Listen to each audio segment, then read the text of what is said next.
It begins at the edge of the known, where time falters, where light forgets, where the universe itself, not the galaxies, not the stars, but the idea of existence, collapses into a single breath too dense to be real. We call that moment the Big Bang. But the question we came for isn't about the bang. It's what came before. It's a strange thing, asking what came before time. A little like asking what's north of the North Pole. Language collapses, reason trips, even the stars blink slower. And still, the question survives. Maybe not because it has an answer, but because it has a shadow. There's something that haunts our models, something not in the data, but around it. Behind the radiation, beneath the curvature. Something cold. Not mystical. Not religious. Just, unresolved. You might be expecting cosmic answers. Equations. Pulsars and singularities. But this is not that kind of documentary. This is an autopsy of the unknown. A meditation on time's own funeral. And it begins not with science, but with a silence so large, it contains every scream the universe will ever have. They say time began with the Big Bang. That before it, there was no before. But if that were true, why do we feel the question rising in us anyway? Why does nothing feel wrong? You can picture it, can't you? A blackness. Empty. Eternal. Silent. A void that waits. But why does it wait? Why does it seem like even nothingness is holding its breath? It's not an answer. It's a psychological reflex. A shadow of time's shape traced backward. You're not imagining space before space. You're sensing causality. That ancient bias carved into every neuron of the human brain. If something is, then something made it. And so, we keep asking. What made the Big Bang? The earliest humans looked up and didn't see answers, they saw cycles. Day and night, seasons and shadows, life blooming, dying, blooming again. Time, to them, wasn't a line. It was a loop. The past fed the future. We inherited that model, that loop logic. That's why beginnings feel wrong. That's why first cause feels incomplete. And then came physics. And it told us, time has a direction. From low entropy to high. From order to chaos. From simplicity to noise. Time doesn't loop. It breaks. At the singularity of the Big Bang, all of our equations, the ones that work in every lab, on every scale, melt into incoherence. Mass becomes infinite. Volume becomes zero. Space and time as concepts become useless. But something in us refuses. We still ask, what happened before the math stopped working? Let's stop here. Slow down. Because this isn't just about science. This is about the architecture of belief. You live inside time. Everything you love, everything you fear, everything that gives your story meaning, it requires time. A beginning. A middle. An end. And now, the story of everything is telling you, there was a time with no time. An origin that can't be traced. A cause with no cause. And you're supposed to sleep through that? No. You lie awake because the question won't die. Because your consciousness is the symptom of a universe that remembers it was born. Before the bang, what? Nothing. That's not satisfying. Something. That's terrifying. A prior universe. A collapsing one. A cycle of births and deaths, a loop where each bang is a breath. Or something stranger, a moment outside of causality altogether. Not timeless, not eternal, just, orthogonal to understanding. Every possibility offends someone. Artists, theologians, philosophers, they all draw lines in different places. But the question doesn't obey lines. It seeps into the crevices of math, into the spaces between theories, into the long nights where we build particle accelerators just to glimpse the afterimage of something we can't name. And maybe, that's where the truth is hiding, not in the moment itself, but in the afterglow.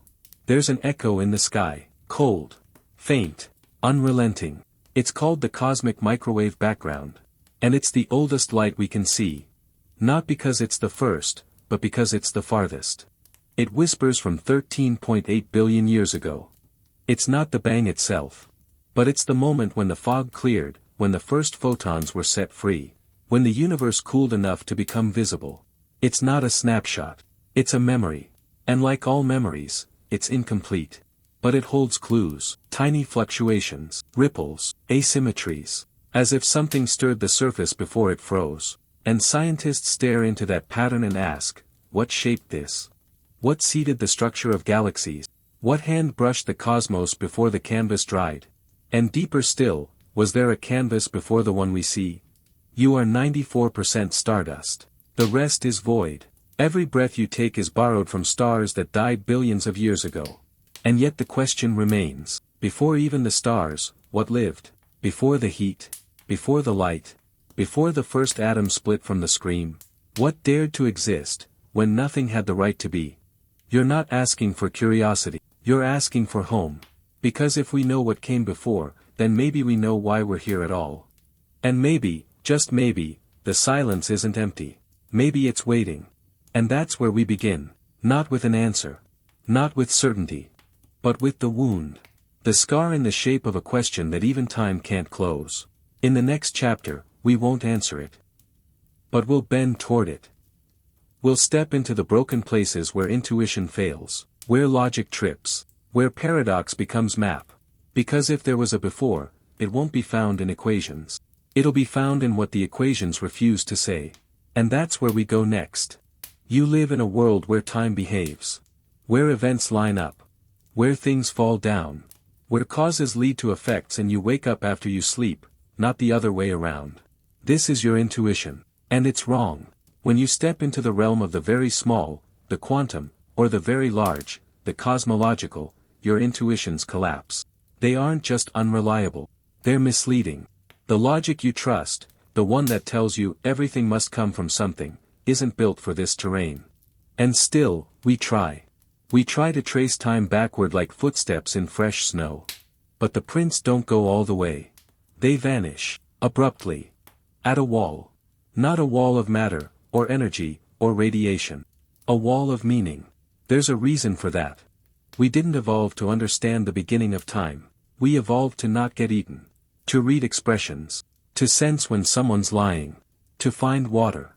To survive. Your brain wasn't built to model the first 10 to the power of negative 43 seconds of the universe, what's called the Planck epoch. And yet, here you are. Trying to imagine it anyway. Here's what we think we know. At time zero, or as close to zero as the math can carry us, everything was compressed into an almost infinitely dense point. Not in space, but as space. Not in time, but as the fabric of time itself. We call this a singularity. But don't let the term fool you. It's not a thing. It's the place where the laws of physics throw up their hands and walk away. General relativity, Einstein's great masterpiece, tells us how gravity warps space and time.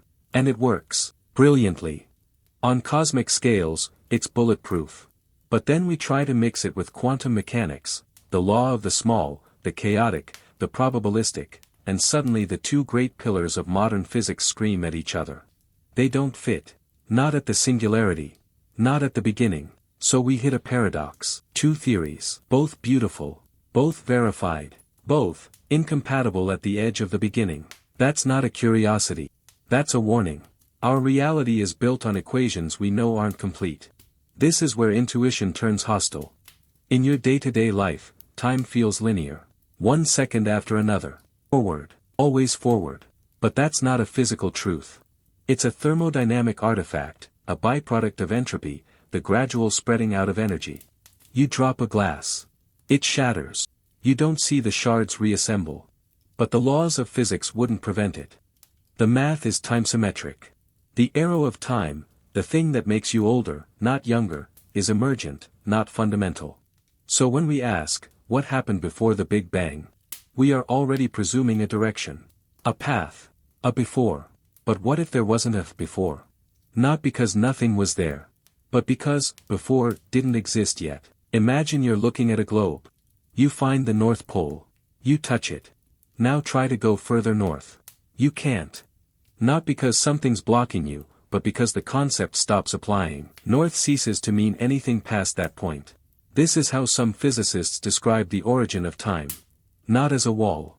But as a horizon of meaning. Stephen Hawking once suggested that the Big Bang wasn't a point at all, but the rounded tip of a four-dimensional geometry. Like the south pole of a sphere, smooth, finite, without a sharp beginning. In that view, there was no before the Big Bang. Not because it was nothing. But because the word before loses meaning the way north does at the pole. But it doesn't feel right, does it? It feels like there should be more. And that's where your intuition, evolved in jungles and cities and heartbreak, starts to betray you. You were raised in cause and effect. In bedtime stories. In timelines. You believe, somewhere deep, even if you don't admit it, that everything starts with something. That order comes from order. That you don't get everything from nothing. But the universe isn't obligated to respect your instincts. It never promised to be comforting. Let's explore this further. What do we mean by nothing? A blank void? A featureless black? That's not nothing. That's empty space, and space is something. It has dimensions. It has potential. It can warp. It can bend. True nothingness is not even emptiness. No dimension. No fields. No laws. Can you imagine that? Not darkness. Not silence. Not waiting. Just, the absence of existence itself. Your mind flinches from the edge. It starts inserting shadows, echoes, a memory of presence. Even nothing doesn't stay still in your imagination. But now, here's the fracture. Some modern theories, especially in quantum cosmology, suggest that nothing is unstable. In certain models, even a state of zero energy, zero space, zero time, can spontaneously fluctuate. Not because something triggered it. Not because anything decided to happen. But because nothingness isn't stable. This is not mysticism. This is physics. Vacuum fluctuations. Zero-point energy. Virtual particles appearing and annihilating in the blink of a Planck length. If the laws of quantum mechanics apply, and so far, they always have, then nothing may be inherently pregnant with possibility. Not waiting for a creator. Not designed. Just, statistically inevitable. So what does that mean for the Big Bang? Maybe it wasn't a bang in a pre-existing void. Maybe it was the emergence of spacetime itself from quantum fluctuation. Not an explosion in space, but an explosion of space. And maybe, just maybe, there was no before. Because time itself was part of the thing that began. That's where we are. Standing at the edge of understanding. Blinking into a horizon made of paradox. Your brain doesn't like it. It wants a first domino. A starting gun. A who, or a what, or a why. But all it gets is silence. And silence doesn't explain. It just is. Maybe that's enough. Maybe it has to be. But not yet. Because there's still evidence. Still shadows to follow. Still fingerprints burned into the light itself. In the next part, we'll listen closer. We'll trace the echo. We'll build the case. Not to prove what came before. But to see if the cosmos left a clue. And sometimes, it does. Not all questions go unanswered. Some leave ash. Some leave echoes. Some leave structure, a kind of scar tissue embedded into the fabric of what comes next. The universe is not silent. It remembers in radiation. And if we listen closely enough, we may hear not what came before the Big Bang, but what touched it. Start here, the universe is expanding. Not as an idea, not as a metaphor, but as a measurable, accelerating fact. Galaxies are rushing away from each other like dots on the surface of a balloon being inflated. This isn't motion through space. It's motion of space. Space itself is growing. We know this because of redshift. The light from distant galaxies is stretched, its wavelength lengthened as space expands between us and it. We didn't always know that. For most of human history, the universe was thought to be static, immanent, eternal. But in 1929, Edwin Hubble pointed his telescope at the heavens and found something devastatingly simple. The farther away a galaxy is, the faster it's moving away. The implication: there was a time when all of this was closer. When everything, all space, matter, energy, was compressed into a singular point. And from that point, it began. But expansion alone doesn't answer what came before. It only tells us we're moving away from something. To understand what, we need to listen deeper. Not to light, but to heat. In 1964, two engineers, Arno Penzias and Robert Wilson, were calibrating a radio antenna in New Jersey.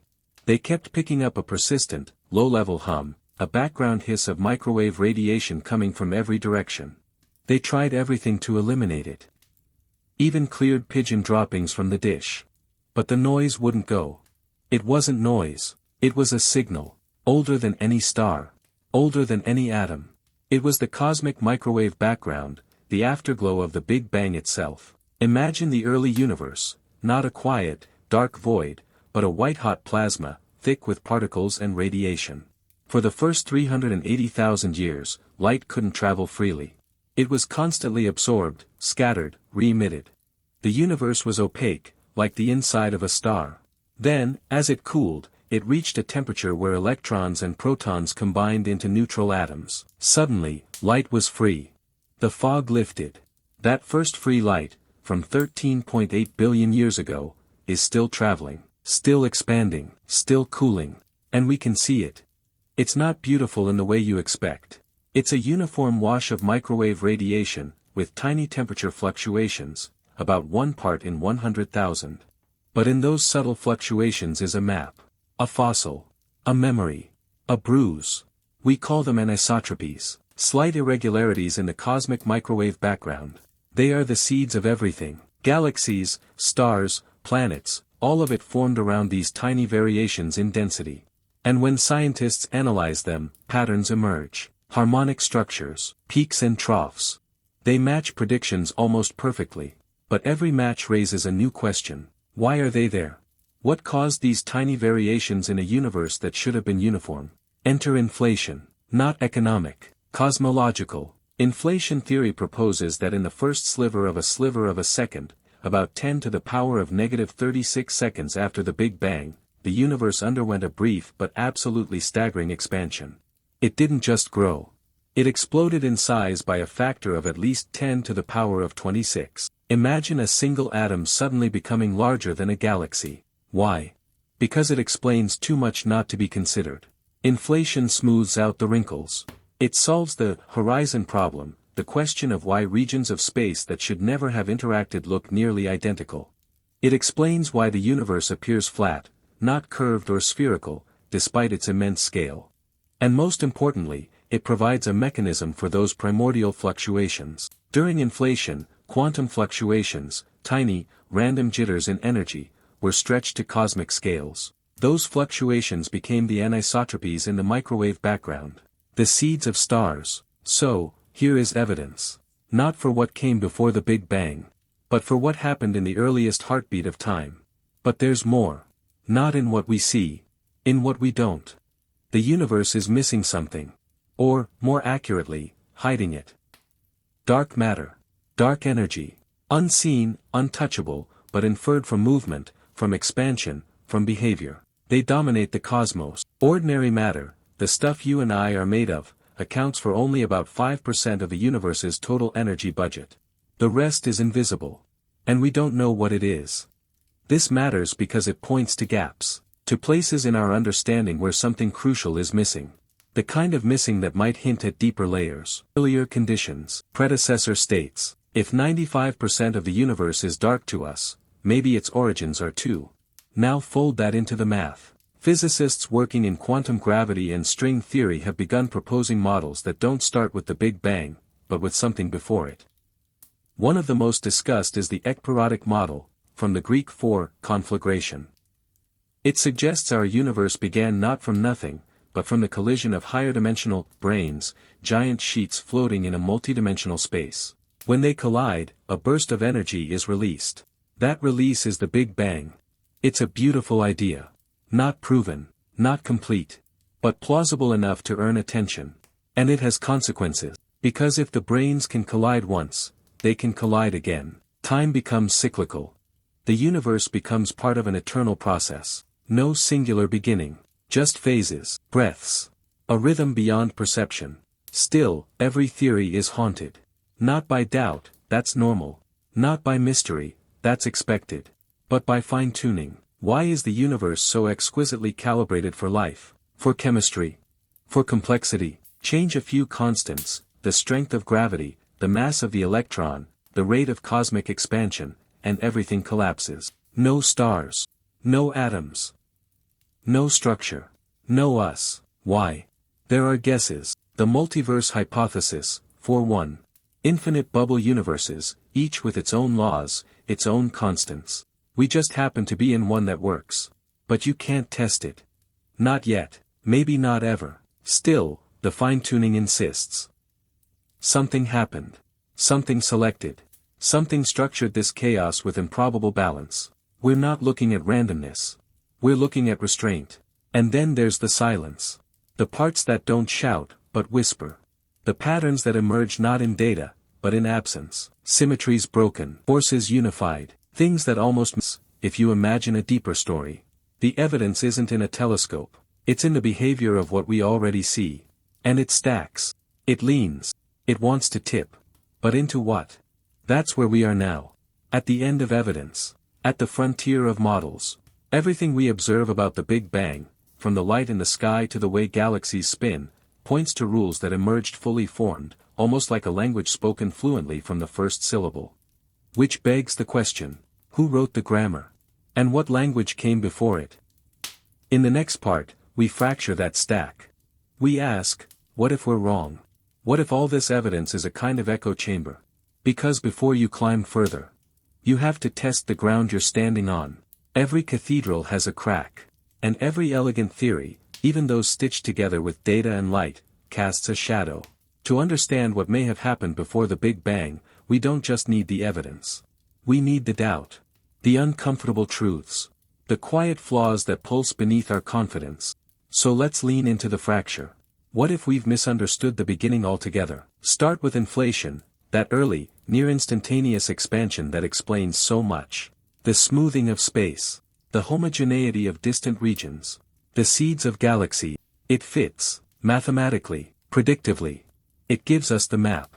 But what if it's a map of a coastline that never existed? Some physicists, quietly, have begun to question inflation's status as the golden answer. Not because it lacks explanatory power, but because it might explain too much. A theory that fits every observation too neatly, might be shaping the observations to fit itself. That's not a conspiracy. It's a symptom of a model stretching past its usefulness. Here's the concern. Inflation is a flexible idea. Tweak the shape of the inflaton field, the hypothetical force that drives inflation, and you can produce a vast array of outcomes. Universes of all sizes, shapes, and futures. Some call it elegant. Others, alarmingly arbitrary. Because if you can make anything with it, you can't falsify it. And unfalsifiable science isn't science. It's mythology in mathematical clothes. Then there's the issue of initial conditions. Inflation was supposed to solve the problem of the universe's fine-tuning. But in order to trigger inflation in the first place, the universe had to begin in an incredibly precise state. A bubble of spacetime so smooth, so perfectly balanced, that even the slightest deviation would have resulted in collapse or chaos. Which raises a disturbing thought. Did we really explain the beginning? Or just shifted the miracle one step earlier? Instead of asking why the universe is so finely tuned, we now ask why inflation was set up so precisely to allow that tuning to occur. We haven't escaped the question. We've disguised it. And then, deeper, is the problem of time itself. Remember, inflation is a temporal process. It happens over time. It needs time. But the Big Bang wasn't just the birth of matter and space. It was the birth of time. Which means, inflation needs the thing it's supposed to help explain. It's like trying to measure the shape of your own shadow before light exists. You can't. Because the conditions for the measurement don't exist yet. So what are we really modeling? Are we describing the beginning of the universe? Or just the first frame of a story already in progress? This leads to a more radical question. What if there was no beginning at all? Some physicists propose a bounce. In this view, the universe didn't begin from nothing. It rebounded from a previous contraction. A big crunch becomes a big bounce. A dying universe collapses into a singularity, and re-expands. This cycle could repeat infinitely. Not one universe, but an eternal chain. Birth, death, rebirth, a cosmic breath. It's poetic. But also perilous. Because bounces come with baggage. What happens to information during collapse? Does entropy reset? How does the arrow of time survive reversal? Worse, there's no clear mechanism to initiate the bounce. Gravity alone doesn't reverse the collapse. Something else is needed. A repulsive force. A pressure. An exotic particle. But none of these have been found. So again, we stand on ideas, not facts. Others turn to the quantum realm. They argue that asking what came before the Big Bang is like asking what's south of the South Pole. In a model called the no-boundary proposal, developed by Stephen Hawking and James Hartle, time itself is treated like a dimension that warps. At the beginning, it curves, smoothly, into space. There's no edge. No moment. No bang. Just a seamless geometry. From a mathematical point of view, it's elegant. From an intuitive point of view, it's disorienting. Because it means our entire perception of cause and effect might be a local illusion, a property of this universe's midlife, not its birth. In this model, time doesn't emerge from a singularity. It dissolves into something beyond it. But now we face a deeper threat. Not to theory. To knowing itself. Because every model we build, every simulation, every equation, is built from inside the system.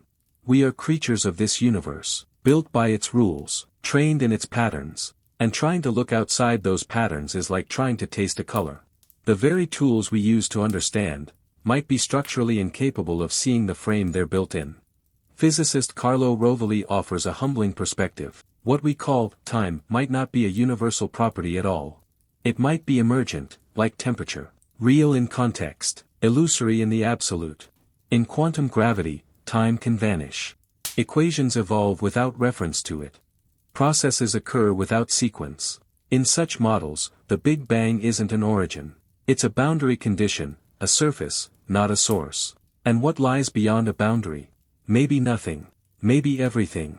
Or maybe a question that cannot be asked, not because it's forbidden, but because it doesn't mean anything.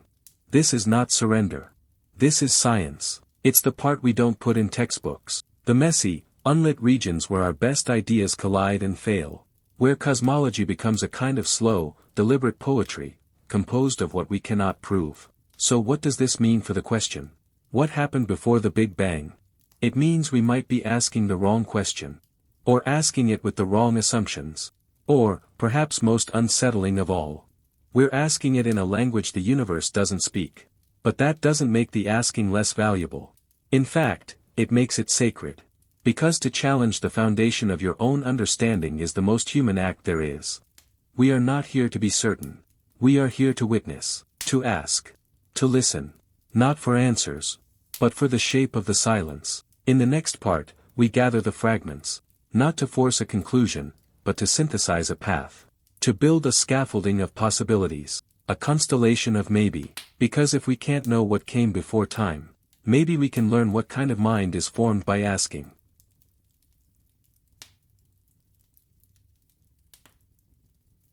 You've now walked alongside light that is 13.8 billion years old. You've stood at the edge of a singularity that isn't a place but a failure. A moment where our equations break like bones under pressure. You've heard the evidence. You've listened to the counter-evidence. And now, in the hush between contradictions, it's time to build something else. Not a theory, not an answer, but a structure of meaning stitched from uncertainty itself. This is synthesis, not of data, but of doubt. Begin not with science. Begin with breath. Inhale. Exhale. You're doing something the early universe did too. Expansion, and rest. Motion, and pause. The bang wasn't the end of stillness. It was the beginning of rhythm. And that rhythm is the only thing we seem to understand. Not where the melody came from, not who wrote it, but how it feels when it plays. So what can we say? Not much, in the absolute sense. But we can lean into what remains. We can shape the fog. Let's gather what we've seen, and what we've been willing to doubt, and see what emerges between. Possibility 1, the universe from nothing. This is the most difficult to swallow, but among the most discussed. Quantum fluctuations, virtual particles, vacuum instability, these terms suggest that even nothing is not stable. In this view, nothingness can give rise to a universe spontaneously, much like particles pop in and out of existence in a vacuum. But nothing, in this model, isn't really nothing. It's a kind of potential field. A landscape of probability. A ground zero that still has a canvas, even if it's blank. This raises a deeper question: where did that potential come from? So the question just retreats a step. It doesn't disappear. It hides in new language. Possibility 2, eternal inflation and the multiverse. Perhaps the Big Bang was local. Not the beginning, just ours. Eternal inflation suggests that while our observable universe expanded into what we now see, other regions, vast and unreachable, are doing the same. Each region, a different set of physical laws, different constants, different configuration. A cosmic foam, bubbling with realities. We are one bubble in an infinite boil. Here, before the Big Bang might simply mean, outside our bubble. Another region. Another condition. Another rupture in the field that seeded a different universe. Comforting? No. Because this model doesn't give you a narrative. It gives you statistic. You exist here not because this is the only universe, but because it's the only one you could survive in. Anthropic reasoning. You are because you can be. Possibility 3, cyclic time. Maybe the universe breathes. Not once, but forever. Contracting, collapsing, bouncing back. This isn't eternal in the sense of permanence. It's eternal in the sense of pattern. Death folds into birth. Entropy resets. Time becomes a circle, not a line. The Hindu cosmology has long spoken of this. Brahma sleeps, and creation ends. He wakes, and creation begins again. Science whispers it too, in the ekpyrotic model, in quantum loop gravity, in conformal cyclic cosmology. If these are true, then, before the Big Bang, wasn't nothing. It was another universe dying, giving itself to this one. We don't remember it. But maybe the symmetry remains. Possibility 4, emergent time. Now we go deeper. Some suggest time is not fundamental. It's emergent, a statistical illusion born of entropy and perception. In these models, there was no before, not because there was nothing, but because the dimension of beforeness had not yet arisen. Time may be local, not global. A result of interactions. A property of systems in motion. This means asking what came before is like asking what color is gravity. It's a category error. The question doesn't break the rules. It misuses them. But even if time is emergent, something still is. And that brings us to the final, hardest idea. Possibility 5, the frame beyond the frame. This is not a theory. It's a surrender. It says, there may be a level of reality forever inaccessible to minds made from space and time. We are brains built from particles that emerged after the Big Bang, running on logic that emerged after language, chasing a question that belongs to a domain we may never reach. It's not despair. It's perspective. Like fish arguing about the sky. Maybe, before the Big Bang, isn't something we're meant to know. Not because it's mystical. But because the knowing itself requires a frame we don't occupy. And yet, we ask. We always ask. That's what this is really about. The question doesn't just reveal the past. It reveals us. The fact that we even want to know what came before time means we carry something timeless inside. Not answers, but longing. And longing, like gravity, bends everything it touches. So here is the synthesis. Maybe the universe began from nothing. Maybe it's one of many. Maybe it died and was reborn. Maybe it never really began. Maybe time is a flickering illusion that briefly wraps itself around complexity before fading into stillness. Or maybe, we're not meant to hold the answer. Maybe the answer holds us. And here, as promised, the current breaks. You'd think silence means peace. But sometimes, it's what's left when the story has nothing human left to say. That's the submerged disruption. The truth we didn't come for, but found anyway. That what came before the Big Bang, may not be hidden in light, or math, or energy. It may be hiding in the silence that shaped the question itself. But don't close your eyes yet. Because something else lingers. Not evidence. Not contradiction. A pattern. A resonance. Like footsteps in a dream. In the next part, we reopen the loop. We follow the shadows where the synthesis leads. Not to closure, but to continuity. Because if the universe remembers something older than time, so do we.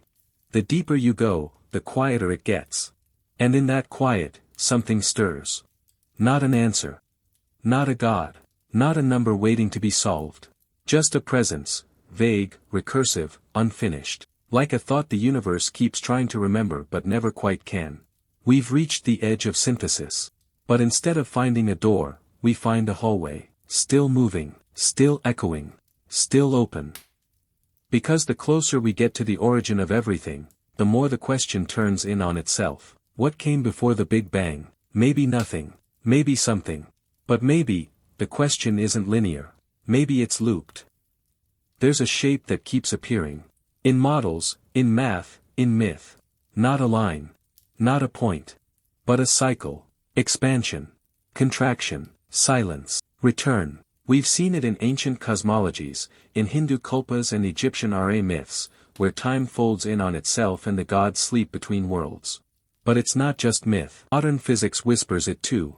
In conformal cyclic cosmology, Roger Penrose proposes a model where the universe doesn't end in heat death, but transforms, slowly, into a new beginning. A new aeon.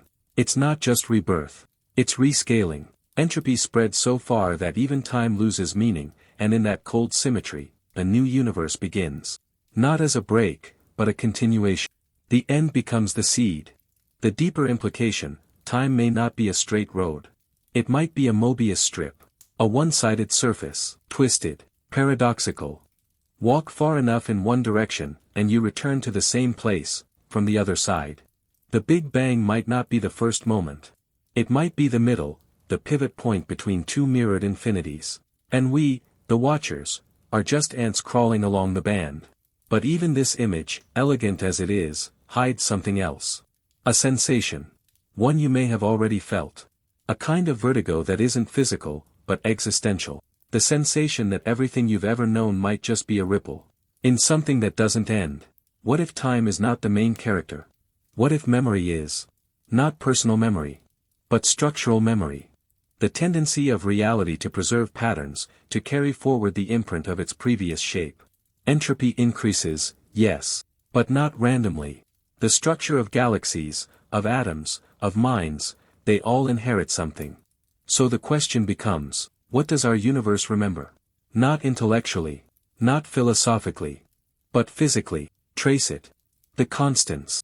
The ratios. The fine-tuned fingerprints in the laws of physics. They are not arbitrary. They're specific. Why is gravity so much weaker than the strong nuclear force? Why does the speed of light have the value it does? Why do electrons have precisely the mass they do, not more, not less? These aren't cosmetic settings. They are load-bearing truths. And they shape the universe like bones shape a face. Change any of them, and nothing recognizable emerges. No stars. No chemistry. No time. It's as if the universe was configured. But by what? Chance. A cosmic roulette wheel. Or something that has done this before. This is the loop. The quiet suspicion that the universe is not an accident.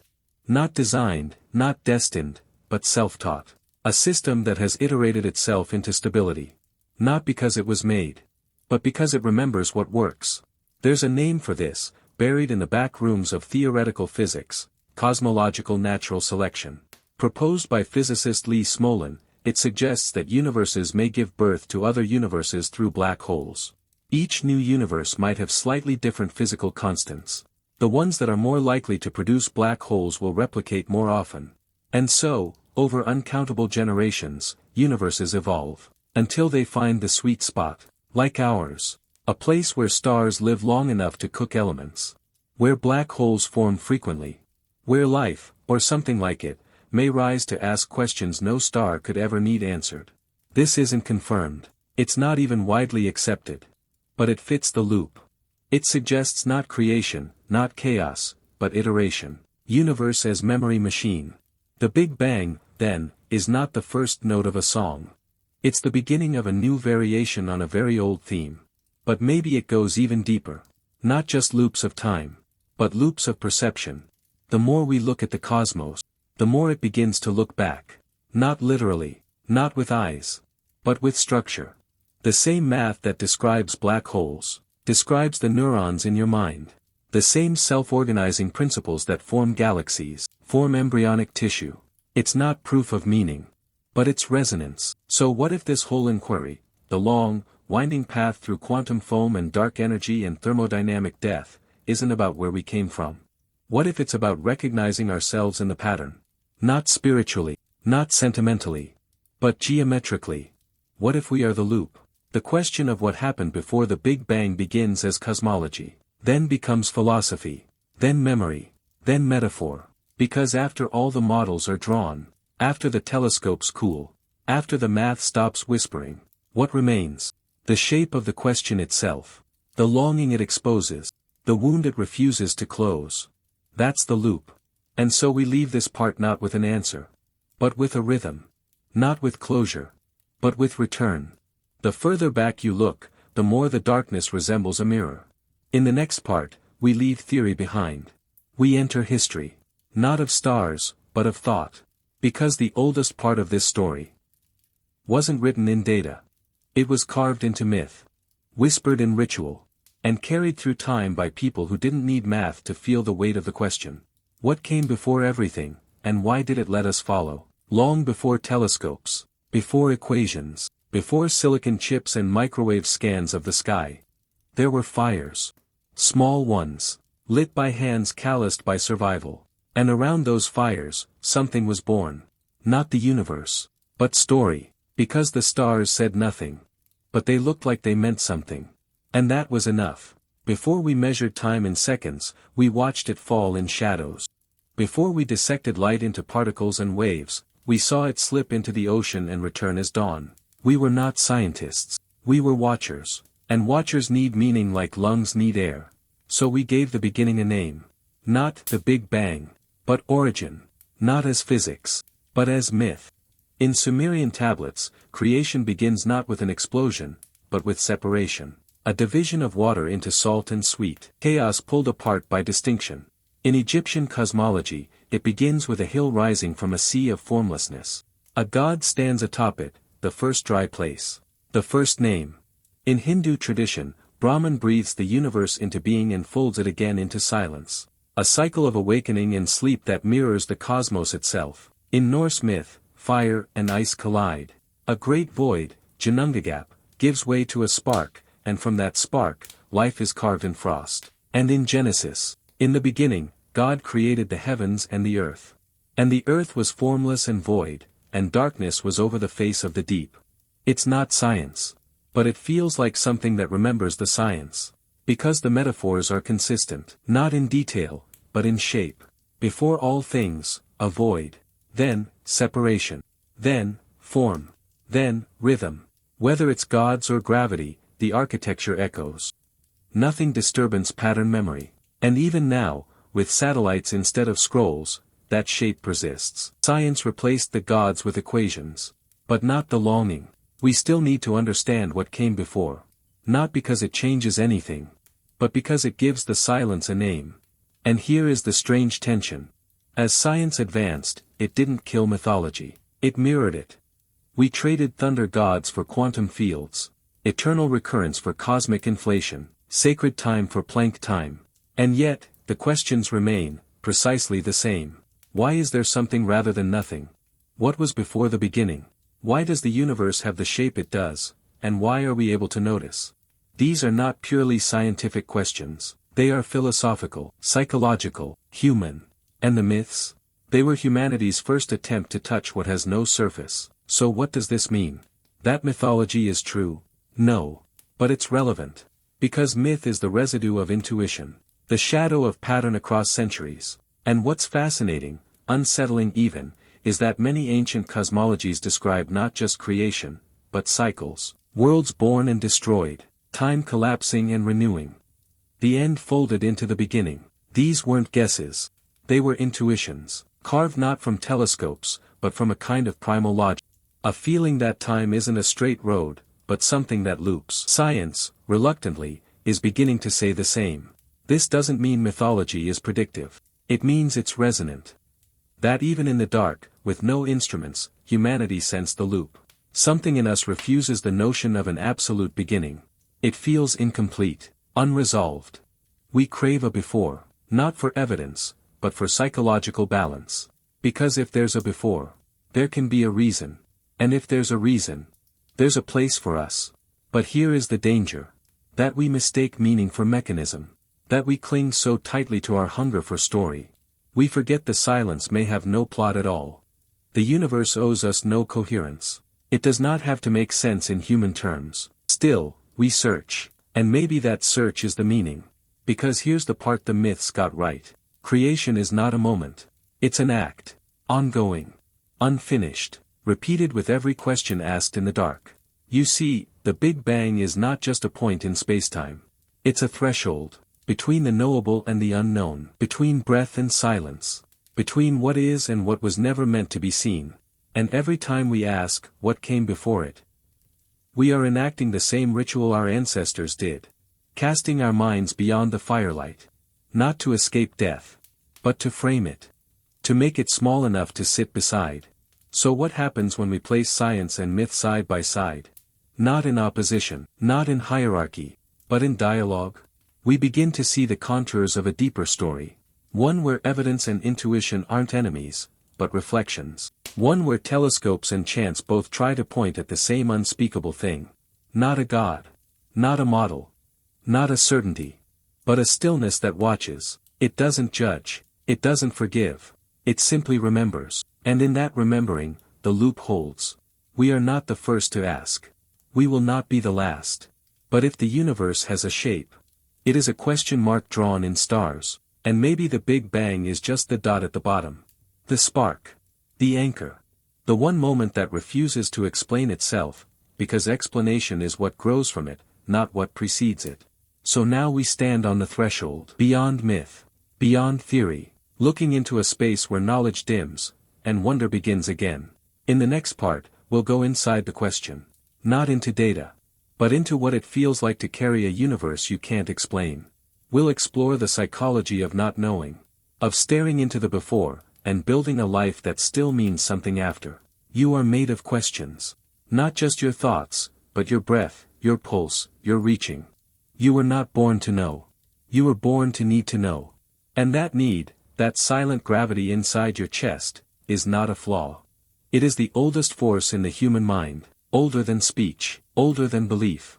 The ache of unknowing is not an absence. It is a structure. So what happens when you confront something that will never answer? What does it do to a brain, to stare into a question like, what happened before the Big Bang? A question that turns, and turns again, and always leads you back to the place you started? There's a word for this kind of puzzle. Aporetic. A condition where reason leads only to contradiction. Where every path is logical, and every path collapses. Not because the question is flawed, but because you are. The human mind evolved inside a very narrow frame. On savannas. In seasons, surrounded by predators and wind. Our brains didn't grow to model the origin of spacetime. They grew to model threat. To see patterns quickly. To assign cause and effect. To tell stories about the rustle in the grass, and whether it meant death. That ancient architecture still pulses beneath every modern thought. So when we approach cosmology, when we try to cradle the birth of the universe in a mind designed to chase antelope, we fracture. We reach for metaphors. We crave beginnings, middles, and ends. But the Big Bang is not a story. It's a scar. And it doesn't want to be told. This is the heart of the psychological burden. The universe has no obligation to be comprehensible. And yet, we keep looking. Not because we expect it to speak.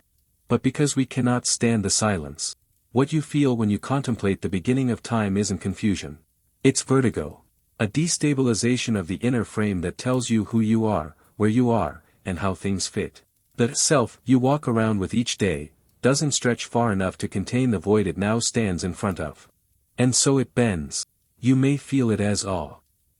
You may feel it as dread. You may feel it as nothing at all, a blankness too wide to see across. But that bend, that strain, is real. The psyche isn't built for infinities. But it remembers them. As children, we ask questions without fear. Where does the sky end? Why is there something? What came before the first thing? At some point, the answers stop. But the questions don't. They grow quiet. But they remain. Waiting behind careers, behind rituals, behind daily weather. And then one night, it returns. Maybe on a walk. Maybe in the dark. Maybe in the middle of a sentence, a sudden stillness that stretches beyond what thought can hold. What was there, before there was? And you go quiet. Not because you know. But because the weight of not knowing has become something physical. Like a pressure in the ribs. Like a prayer with no words. This is what philosophers call epistemic humility. The awareness not just that you don't know, but that you may not be able to. It's different than doubt. Doubt is passive. It waits for an answer. Humility rebuilds itself in the absence of one. It's not giving up. It's standing in front of an ocean that has no shore, and saying, I'll swim anyway. And here's the strange part. That humility starts to feel like home. You stop needing the full map. You begin to find meaning in the asking itself. You stop demanding an origin story. And start tracing the way the question lives in your own structure. Your habits, your curiosities, your fear of silence, What if this need to know what came before the Big Bang is the fingerprint left by something ancient? Not a god. Not a creator. Just consciousness, stretched across time like light through a prism. Some scientists speak of the cosmic horizon, the furthest distance from which light has had time to reach us since the universe began. Beyond that, darkness. Not because nothing is there, but because it hasn't had time to arrive. What if the mind has a similar boundary? A psychological event horizon. A place where questions still exist, but the answers cannot cross. And still, we wait at the edge, looking into the black, listening for echoes in the cold. This is not despair. This is the shape of awareness. Not all truths need to be held to be felt. Not all maps lead to destination. Some maps are mirrors. And in those mirrors, we don't see the universe. We see the cost of being alive inside it. So what happens when we fully absorb this? What happens when you accept that you may never know, not just in practice, but in principle, what came before the beginning? Some will build faith. Others, frameworks. Some will stop asking. But a few will begin to listen differently. Not to the sky, but to the silence beneath thought. To the part of the mind that doesn't use language. The part that doesn't want an answer, it wants a shape. A presence. A relationship to the unknown that feels like surrender without collapse. That's where we are now. Not at the beginning. Not at the end. But at the threshold between question and acceptance. Between data and doubt. Between the human mind and the infinite terrain it was never meant to walk, but walks anyway. Not all monsters hide. Some check the mirror before court. In the next part, we go stranger still. Because if we can't answer the question directly, perhaps we can approach it sideways, through dimensions we don't yet see, through landscapes of math that ripple through everything we call real. Because what came before the Big Bang may not be before at all. There's a way the universe hides, not behind darkness, not behind silence, but behind assumption. We assume what we can't see isn't there. We assume what we don't feel doesn't move. We assume 3 dimensions is all space has to say. But the truth, if it exists, might be folded, tucked behind the curtain of perception. Not out of reach, just angled differently. What came before the Big Bang may not be locked in time. It may be locked in dimensions we've never stood inside. Here's what most people never think about. You don't see in 3 dimensions. You see a projection of them. Your brain reconstructs depth from shadows, occlusion, parallax. Even your body is a dimensional compromise. Evolved to operate in space, not understand it. We live on a slice of reality. Like ants on a scroll. So when you hear the phrase, higher dimensions, don't think fantasy. Think geometry we are unequipped to perceive directly. And yet, the math sees further than we do. String theory, one of the boldest attempts to reconcile quantum mechanics with general relativity, doesn't work in 3 spatial dimensions. It needs 10, sometimes 11. Not for decoration, but for balance. The equations refuse to behave, unless those extra dimensions are folded into the structure. Compactified, curled so tightly into themselves that we never notice them. Like threads in the weave of matter. Invisible, but binding. If true, our universe may be the visible surface of a far deeper structure. A 3-dimensional bubble in a higher dimensional sea. In this view, the Big Bang wasn't the birth of everything. It was the collision of something older. Something broader. Consider M-theory, a variant of string theory. It proposes the existence of higher dimensional objects called brains, short for membranes. Our universe may be one such brain. A floating sheet in a higher dimensional bulk. What we call the Big Bang may have been a contact event. 2 brains slamming together. The energy released. Our universe. It sounds speculative. And it is. But the physics is serious. And the implications are chilling. Because if this model is correct, our universe is not all. It's a consequence, a side effect, a child of geometries we cannot see or enter. The beginning was not a point. It was a boundary. A ripple in a deeper ocean. Let this settle. Before space as we know it. Before time as we track it. There may have been a landscape. Not empty. Not still. But a higher dimensional terrain, brimming with possibility. Brains stretching, floating, colliding. Not randomly, but governed by laws older than causality as we define it. To them, we are brief. Like the flicker of a match on a distant shore. Here's where the mind begins to bend. What if the dimensions required to explain our origin are also within us? Not metaphorically, literally. If matter is made of strings, and strings vibrate across extra dimensions, then you are a pattern in higher dimensional space. Your thoughts, your fears, your search for what came before. All of it encoded not just in neurons and blood, but in a fabric you cannot see. You are not separate from the geometry. You are the geometry, folded in on itself. This gives rise to a haunting possibility.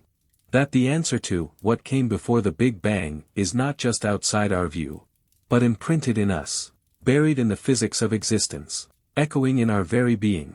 Not a message, not a clue, just a shadow, one you feel when you stare into the sky too long, and realize it's staring back. But these higher dimensions aren't just abstract. They may solve problems we've been stuck on for decades. Why is gravity so weak compared to the other fundamental forces? Why do the constants of nature take the values they do? What mechanism made inflation possible, if it happened at all? If gravity can move through extra dimensions, but other forces cannot, it would explain its apparent weakness. It's not diluted. It's distributed, leaking into dimensions we can't touch. And if the brain model is correct, then other universes may exist parallel to ours. Floating.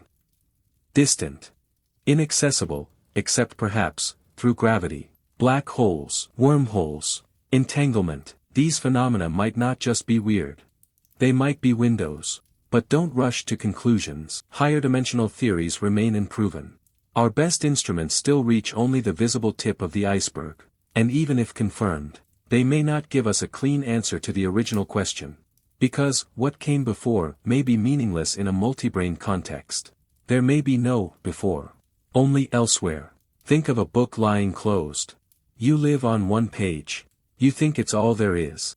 But the book has many pages. Some torn, some blank, some unread. The Big Bang.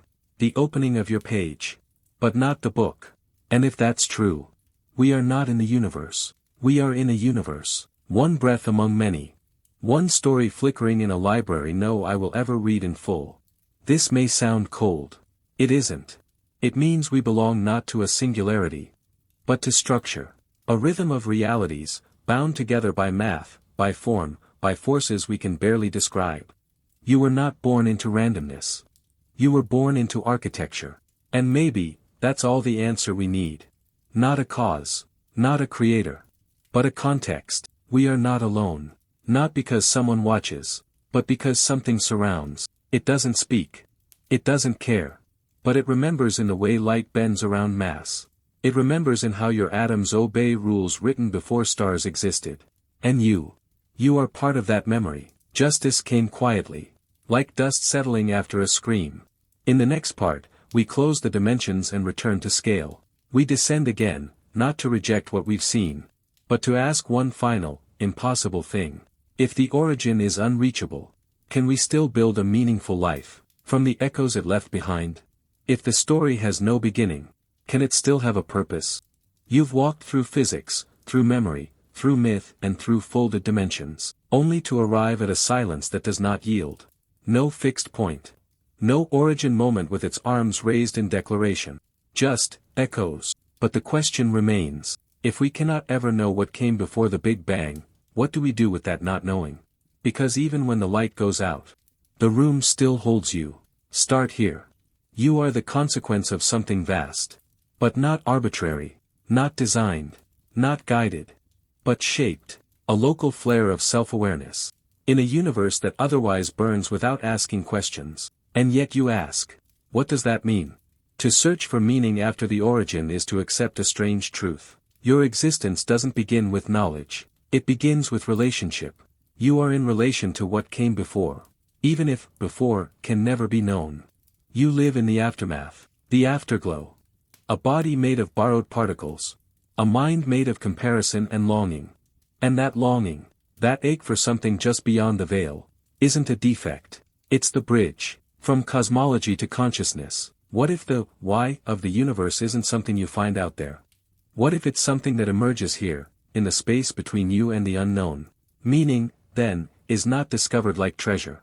It is constructed like scaffolding. From memory. From myth. From math. From grief. from staring into a question that has no bottom, and refusing to turn away. Some would argue this is where science ends. That once we admit we cannot know what came before time, we surrender to philosophy. But maybe that line, between physics and meaning, was always artificial. After all, what else is science, if not the discipline of caring enough to ask? We don't build telescopes out of boredom.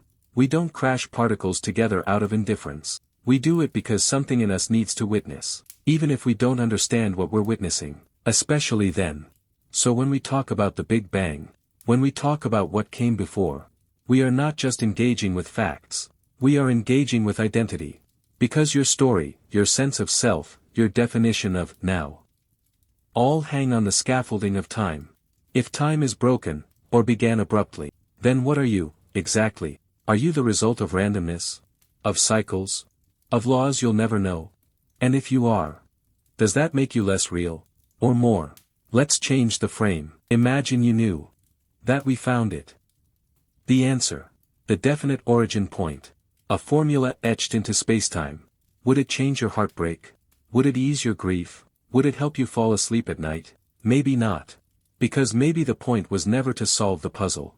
Maybe the point is to be shaped by the asking. You are already a response. To heat. To pressure. To evolutionary fear. To ancestral hope. Your brain is not a neutral observer. It is a legacy device, built by billions of years of not knowing how the story began, but surviving anyway. You are made of stars that don't remember their own names. Atoms from supernovae that exploded before Earth formed. So when you sit quietly and think, what was there before the Big Bang? You are not an outsider looking in. You are the result of that unknowable moment, trying to remember itself. This is not metaphor. This is biology, chemistry, entropy. But it feels like prayer. Because you're no longer watching from the outside. You are the echo. You are the debris. You are the second act of something that might not even remember the first. And still, you create, you write, you build, you love. You light candles in rooms you know are temporary. What do you call that? Not science, not theology, just being. And in that being, a quiet kind of meaning emerges, not spoken by the stars, not scripted in a book, but formed in a small, defiant act of caring anyway, caring, in a universe that does not require it. Loving, in a world that might dissolve without notice. Asking, when answers may never come. That's not blindness, that's resistance, to meaninglessness. To despair. To the idea that the absence of an origin erases the value of the present. We think of the Big Bang as the start of everything. But maybe it was just a threshold. A place where conditions changed. Not from nothing to something. But from one state of unawareness to another, that could finally ask, why? And maybe that's what you are. Not a soul. Not an accident. But a threshold event. In the timeline of the cosmos, the moment a blind universe briefly saw itself in human form. So yes, you may never know what came before the Big Bang. But you can choose how to live in the wake of its absence. You can choose to build cathedrals of thought. In a world that might be temporary. You can choose to light a match. Even if the void won't care. Because the void doesn't need to care. You do. You're not dreaming. Not yet. That's the scary part. In the next part, we open the archive. We'll walk through the actual timeline, not of the universe, but of our models of the universe. From Aristotle to Einstein, from ancient orbits to quantum foam. Because sometimes, to understand where we're going, you have to see how wrong we've always been. Truth has never walked in a straight line. It stumbles. It forgets. It builds itself with crooked bones, tearing down the scaffolding as it climbs. And every time we think we've finally mapped the beginning, we discover we were still standing at the middle. So tonight, we open the archive, not of events, but of beliefs. Because sometimes, the history of what we thought was true, says more about the universe, than what we currently think is. It starts, not with science, but with shadows. Aristotle believed the universe was eternal, no beginning, no end. A cosmos made of nested spheres, turning with divine harmony. The stars were not distant suns. They were fixed, perfect. Change belonged only to Earth. The realm of dust and decay. above us? Timelessness. This wasn't superstition. It was order. A worldview in which meaning had a place to sit. And then it cracked. Enter Copernicus. The sun, not the earth, held the center. Planets were wanderers. The sky was not a dome. It was depth. We didn't fall from grace. We drifted from relevance. One revelation at a time. Then Kepler. Then Galileo. Then Newton. Who gave gravity teeth. And time its arrow.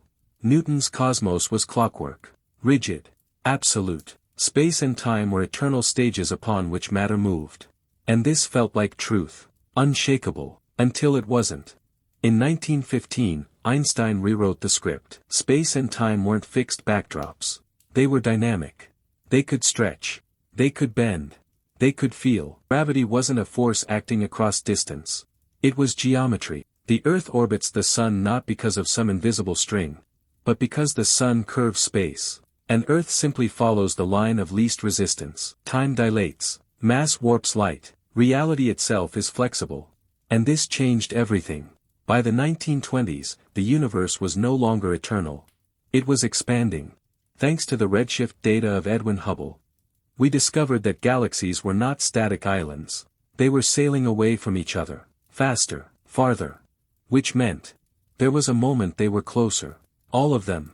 All of space, compressed. And so the Big Bang was born, not as a name of grandeur, but as an insult. Fred Hoyle, a steady-state cosmologist, mocked the idea on a radio broadcast. He called it a Big Bang, never realizing he was naming a revolution. In the 1960s, two engineers stumbled upon the cosmic microwave background. That hum of radiation from every direction. The afterglow of the universe's birth. Accidental discovery. Unmistakable proof. The Big Bang had left fingerprints. And we were holding the ink. But even then, we didn't stop revising. We couldn't. Because every answer raised a harder question. Why was the universe so smooth? Why did opposite ends of the sky look identical, despite never having been in causal contact? Inflation answered that. An exponential burst that ironed out irregularity, a violent calm. A pause that scattered seeds across the cosmos. But inflation came with its own doubts, its own fragilities, and so we kept turning the page. In the 21st century, we chased smaller and smaller things. Particles, fields, symmetries. The discovery of the Higgs boson, the elusive dance of neutrinos, gravitational waves from colliding black holes. Each breakthrough brought us closer to understanding the moments after the bang. But the moments before, they remained blank.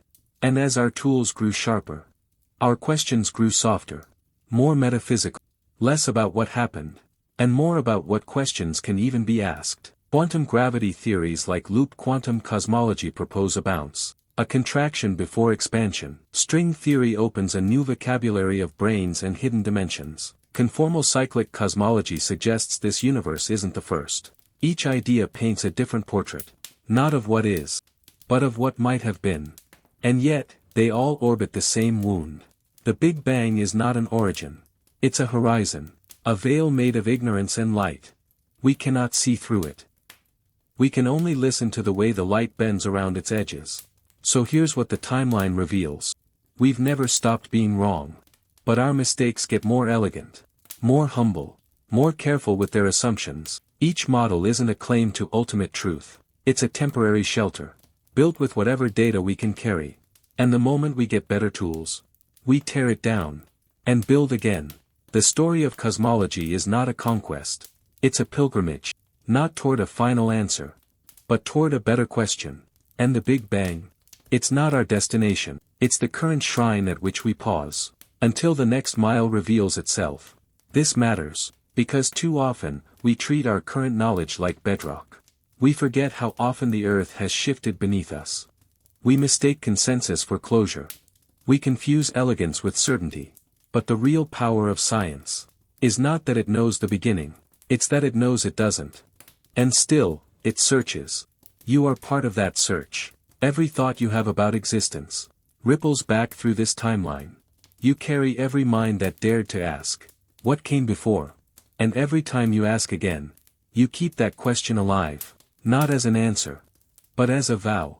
It doesn't judge, it doesn't forgive, It simply remembers. In the next part, we go inward. Having mapped our shifting beliefs, we now turn to the body. The physical brain trying to simulate eternity. We ask how time moves through us. And whether the self, this strange, fragile witness, is just another echo of the thing that started it all. There's a strange silence that settles when you realize the question might not be about the cosmos at all. Not entirely. Not anymore. Because after walking through centuries of evolving models, floating through curled dimensions, and laying your thoughts gently against the impossible boundary that we call the Big Bang, a quiet, unfamiliar awareness begins to rise. The sense that what you've truly been tracing isn't the history of the universe, but the architecture of your own mind. You carry time. Not just on your clocks, not in your calendars, but in the very rhythm of your perception. In the way a moment passes through your nervous system. In the way memory braids itself into identity. In the way you cannot unsee what has been seen or unknow what has been known. You don't observe time from the outside. You embody it. And this embodiment isn't accidental. It's structural. You are, quite literally, a being shaped by chronology. A cascade of reactions, instincts, impressions, and patterns. Strung together across the entropy of a living system. So let's pause here, not at the edge of the observable universe, but at the surface of you. Because this question, what happened before the Big Bang, while dressed in the robes of physics and cosmology, also opens an older, more haunting door. What is the self in a universe that has no clear beginning? What does it mean to be? When being itself may be a passing phenomenon. In a cosmos that doesn't even require your concept of time, the illusion of continuity, the feeling that you are a single, cohesive, you moving smoothly through a line called life, is one of the most persistent tricks of the brain. But neuroscience has been quietly dismantling that illusion for decades. What you call self is not a solid thing. It is a flickering loop. A recursive hallucination generated by an organ that evolved not to understand truth, but to increase chances of survival in a world that once swam with fangs and hunger and fire. You don't perceive reality. You predict it. The mind constructs a model of the world and updates it in real time, projecting expectations into the near future, correcting itself when the predictions fail. You're not navigating the present. You're guessing your way forward through fragments. But what's more startling is this. You do the same with time. The very flow of before and after, of cause and effect, of now and not yet, is a sensation your brain stitches together from chemical delays, from the slow speed of nerve signals, from tiny gaps between observation and interpretation. Time, as you experience it, isn't real in the way you think it is. It is rendered, and once you realize this, once you see that your sense of a beginning is a byproduct of neural sequencing, you also begin to see that the question, what came before the Big Bang, is not just cosmological, it is neuropsychological. You ask about beginnings, because you feel your own. You remember being small, being helpless, being new. You remember having to learn the world, piece by piece, as though waking into a theater mid-play. So it makes sense that you would project that structure outward. If you began, surely the universe did too. But perhaps that's projection. Perhaps the cosmos doesn't follow the same rules as the organism. Perhaps the mind that asks the question is itself a late echo, in a much longer process that doesn't care for starts or ends. And yet, the question remains, not as logic, but as longing, because we want to mean something. We want our place in the story to have weight, not just emotional weight, but cosmic weight. We want to believe that if we rewind far enough, we'll find a sentence that explains us. A point of origin that makes our presence make sense. That justifies the pain. That clarifies the joy. But if the universe has no such sentence, if there was no beginning, or no meaningful before, or no point to any of it, what then? Who are we then? You see, the real terror behind the question isn't, what happened before the Big Bang? It's, what if it doesn't matter? What if it happened, or didn't? And we'll never know. What if we are patterns in heat, temporary awakenings inside a dying spark, called reality? And yet we feel permanent. We feel designed. We feel like the kind of thing. That should mean something. That's the psychological fracture. The fault line between the physics of what is, and the hunger for what should be. The brain does not tolerate ambiguity well. It fills in gaps. It invents context. It creates narrative, even where none exists. You see shapes in clouds, voices in static. You assemble purpose from coincidence. So when the universe refuses to speak, your brain makes it speak. It creates gods, myths, equations, metaphors. It builds origin stories. It paints beginnings so that the middle feels less absurd. This isn't foolishness. This is design. A defense against the vertigo of unmeaning. So perhaps the self that asks, what happened before the Big Bang? Is not a seeker of truth, but a stabilizer of awareness. Perhaps the asking is itself the act of staying sane. In a cosmos that whispers neither yes nor no, but only continues. And in that continuation, you find something else. Not a beginning, not an answer, but a rhythm. And maybe the self isn't the seeker of the answer, but the instrument that holds the question steady, so the music can play through it. To be is to wonder. To wonder is to hurt. To hurt is to reach. And reaching, even across a gulf that cannot be crossed, is what gives the self its shape. You were not built to know. You were built to bear the absence of knowing. With grace, that is meaning. That is structure. That is the self, a candle in the fog, lit not by certainty, but by the refusal to go out. Sometimes we don't ask to understand. We ask to hear ourselves not disappear.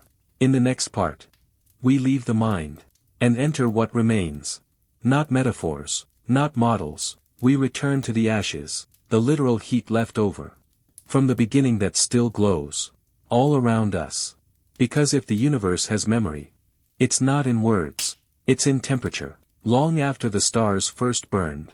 Long after the galaxies unfurled like glowing branches across the void. Long after consciousness flickered into motion in a sea of carbon and chance. There is still a heat, quiet, diffuse, patient, that remembers everything. It doesn't speak. It doesn't change. It just is. And if the universe has a memory, it isn't written in books. It's baked into the light. The oldest light. The coldest light. The one that never stops traveling. This is the cosmic microwave background. A whisper across the sky. Saturating every direction. Not with noise, but with origin. Discovered not by design but by accident in 1964, when two engineers, Arno Penzias and Robert Wilson, were just trying to reduce the static in a radio signal. This ancient echo refused to be silenced. It came from everywhere. And it came from nowhere. It wasn't caused by birds nesting in the antenna. It wasn't equipment failure. It was the sky itself, humming with memory. And the hum said, I was once, fire. This background radiation is not merely a relic.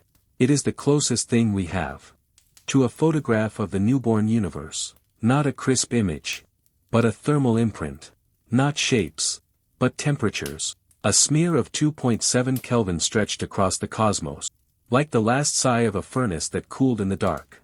When the universe was young, roughly 380,000 years after the Big Bang, it was still too hot for light to move freely. Photons bounced endlessly off particles in a fog of pure energy.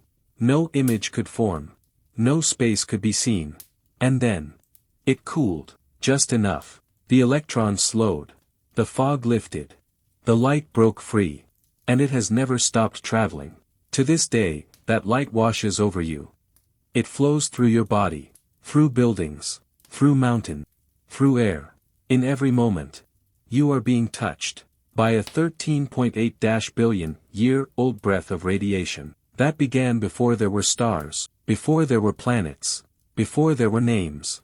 It is not warm, but it is present, a patient ghost that never forgets what came before complexity. Look closer. This background is not uniform.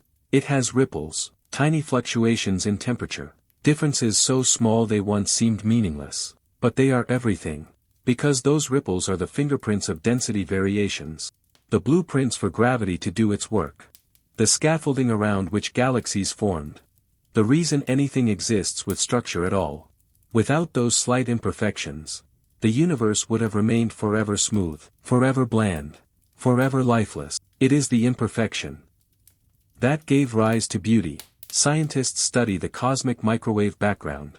Like archaeologists reading ashes, they parse the faintest variances in temperature, mapping the infant universe in terms of sound waves, harmonics frozen into space. From this frozen song, we extract the geometry of the cosmos. We measure its curvature, its age, its fate, and yet, no matter how precise the models become, one boundary always remains. The image goes no further back than 380,000 years post-bang. The light cannot show us what came before. There is no electromagnetic footprint from the true beginning, only inference. So we do what we've always done. We listen where we cannot see. We trace the shape of things by their absence. Like the shadows in a flame, the shape of the heat tells us something about the fire that once was. And what the heat tells us is this: the universe began, not in chaos, but in elegance, too smooth to be random, too balanced to be accidental, too fine-tuned to ignore. Why is this significant? Because it tells us something dangerous, something unsettling. The heat remembers a moment we don't understand, and in that moment, whether it was expansion, emergence, or echo, the laws of physics were already at work. The constants were already set. The ratios, already tuned. The canvas, already chosen. This wasn't the prelude. This was Act 1. And yet, Act 0, whatever came before, left no signature in the radiation, no proof, no decay, only silence. Some theories try to dig beneath the microwave background. They propose that gravitational waves, ripples in spacetime itself, could carry us deeper. Because while photons were trapped in the fog of the early universe, gravitational waves could have passed through freely, carrying with them echoes from a time before light. We build detectors. We tune lasers. We wait. But the signal, if it exists, is faint, hidden in the vibration of spacetime's deepest layer, buried beneath noise, beneath expectation, beneath hope. And still, we wait. Others look for asymmetry. Anomalies in the background radiation, signs of cosmic bruises, where our universe may have collided with others. A multiverse accident. A scar. But these are just whispers, possibilities, like dreams that linger an hour after waking, unsure if they belong to you or someone else. Yet for all its unknowability, the cosmic microwave background offers one final, undeniable truth. We were never disconnected from the beginning. You do not live in the aftermath of some cosmic event. You live within it. That event is still happening. Expansion is still occurring. Entropy is still unspooling its slow decree. The birth of the universe was not a bang. It was a breath. A continuous, unfolding act of release. And you, a brief flicker of awareness inside this long exhale, are not separate from it. You are a temperature. You are a fluctuation. You are part of the heat that remembers. The light you bathe in now is not symbolic. It is literal. It is physical. It is ancient. And in that light, a truth hides, calm, cold, and irreversible. The universe does not forget, even if you do. It's not the absence of a beginning that haunts us. It's the suspicion that the beginning never needed us at all. In the next part, we step outside our bubble, not just of theory, but of universe. Because if ours is one universe among many, then the Big Bang wasn't the first. It was just the most recent. And the story might not be singular. It might be plural. There is a peculiar loneliness that comes with imagining the universe. Even when you fill it with galaxies, with light, with cosmic dust and ancient fire, it still feels like a solitary place. An enormous singular room echoing with silence. But what if it isn't alone? What if this isn't the only room? What if our universe, so vast to us, is just one breath among many? And what we call the beginning, the Big Bang, wasn't the birth of everything, but the beginning of this particular chapter. In a book whose pages we've never seen, the idea is no longer fringe. It doesn't belong only to mystics or sci-fi novelists. Physicists, cautious, rigorous, unwilling to indulge fantasy, have begun to entertain the possibility that our universe is not unique, not singular, not whole, but part of a multiverse, an ensemble of realities, each with its own laws, its own constants, its own physics, its own story. Ours is just one version of how existence can unfold. Let's begin with inflation. Not the economic kind, but the cosmological one. The theory that explains why the universe expanded so rapidly in its first split seconds. In some versions of this theory, Inflation doesn't stop uniformly. It ends in some places, but not in others. In other words, some regions of spacetime stabilize into universes, like ours, while others continue inflating forever. This is called eternal inflation. It means the Big Bang wasn't a singular event. It was local, a bubble forming in a frothing, ever-expanding cosmic foam. And right now, beyond any telescope's reach, new universes may still be forming, each with its own Big Bang, its own expansion, its own timeline. This plural story reshapes everything. It means our universe might not be the center of anything.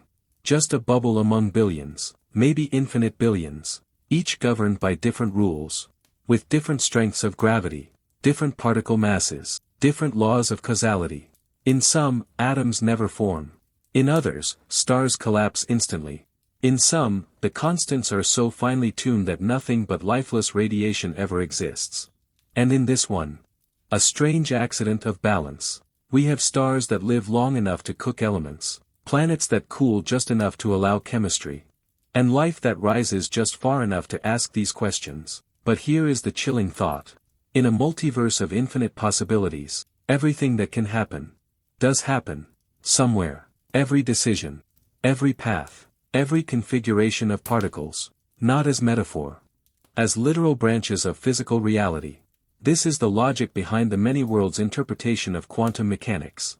That every quantum event splits the universe, creating parallel outcomes. You open the box, and the cat is alive and dead. But not in the same world.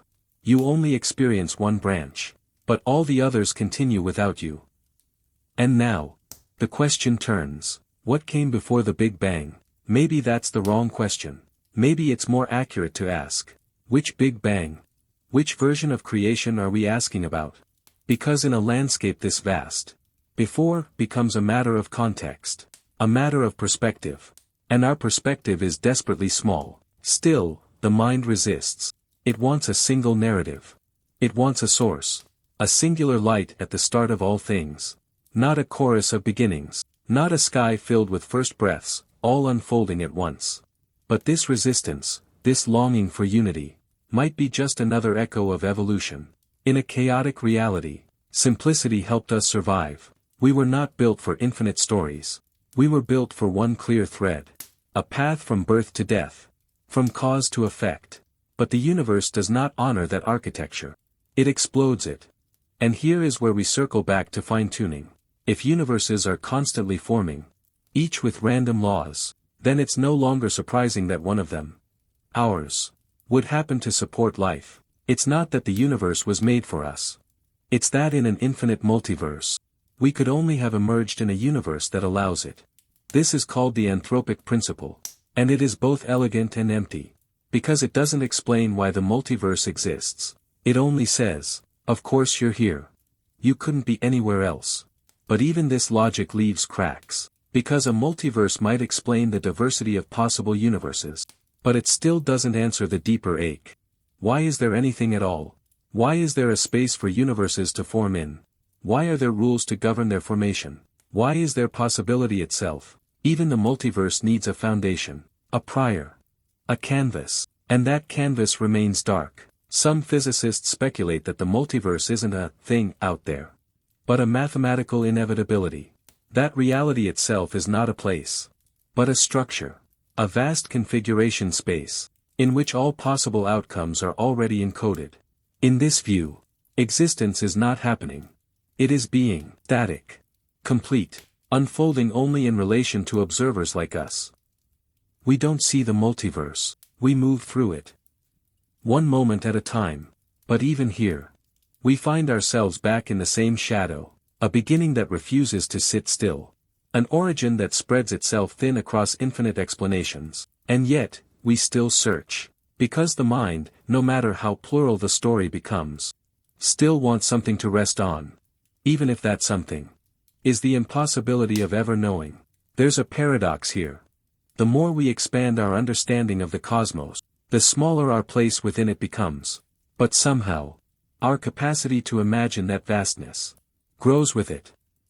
You contain the ability to hold the idea of infinite worlds, of branching timelines, of a creation that never stops creating. And still look out your window and feel something. Not despair, but relevance, because even if we are a single bubble, in an unending sea of universes, we are the one bubble that asked, that noticed, that listened to the silence, and called it not emptiness, but possibility. Maybe the miracle isn't that the universe began, but that we're here to wonder if it ever did. In the next part, we turn toward the end, not of the series, but of the universe, because to understand beginnings, we must also understand endings, and the story of before is incomplete without the story of what comes after. Every beginning casts a shadow, and that shadow is the end. You cannot speak of origins, of the bang, the bounce, the birth, without asking where it all leads. Even if time began once, even if it had no before, there is still the weight of its trajectory. And the haunting question: how does this story end? Because if we wish to grasp the meaning of the beginning, we must be willing to stare, just as long, into the shape of its conclusion. It's strange, isn't it? That something as all-consuming as time, this stage we act on, this current we float in, might itself be finite. We are conditioned to assume it goes on forever. That clocks keep ticking, that stars keep burning, that motion keeps unspooling across the void. But the universe is not loyal to our assumptions, and right now, our best models suggest not permanence, but decay. Let's walk it carefully. There are a few scenarios scientists take seriously, each a different possibility, for how this breath of reality might exhale its last. They are not prophecies. They are projections, based on the rules as we currently understand them. And each of them is sobering. The big freeze, the most accepted ending, is not a bang, or a collapse, but a dissolving, an eternal cooling. A slow, irreversible stretching of space. As the universe expands, galaxies drift further apart, stars burn through their fuel, black holes evaporate, and all energy spreads thin. So thin that structure itself dissolves. No more heat exchange, no more life, no more time, in the way we understand it. It's not destruction, it's equilibrium, a kind of cosmic stillness that doesn't arrive with a scream, but with a whisper so faint, no one remains to hear it. But that's not the only ending. Some models propose a big rip. In this version, dark energy, the mysterious force accelerating our expansion, doesn't remain constant. It grows, faster, stronger. Relentless. Galaxies tear apart. Then stars, then planets, then molecules, then atoms, until even spacetime itself rends into shreds. No longer able to sustain continuity. This isn't just cold. It's violence on the deepest possible scale, the disintegration of existence's fabric. And then, as always, there's the inverse, the big crunch, a collapse. Maybe expansion doesn't go on forever, maybe it slows, halts, and reverses. Galaxies return toward each other, heat increases, entropy rolls backward, not in time, but in compression, until all matter is crushed into a singularity once more. Just as it may have been at the beginning. From this, some imagine a bounce. That the end is not truly the end, but a reboot. The prelude to another big bang. The cosmos as a heartbeat, pulsing, contracting, exploding, again and again. No beginning, no end, just cycle. Each of these possibilities tells a different story about the rules beneath our feet. And each of them casts the question, what came before the Big Bang? In a slightly different light. Because if the universe is doomed to freeze, then the bang was a singular event. A spark in a cold sea. A beginning with no recurrence. But if the universe collapses, or cycles, then the bang becomes a moment in a rhythm. Not a birth, but a beat. And what came before it might not be nothing, but something we'll never fully leave. But here is the quietest truth. The end doesn't care what we think of the beginning.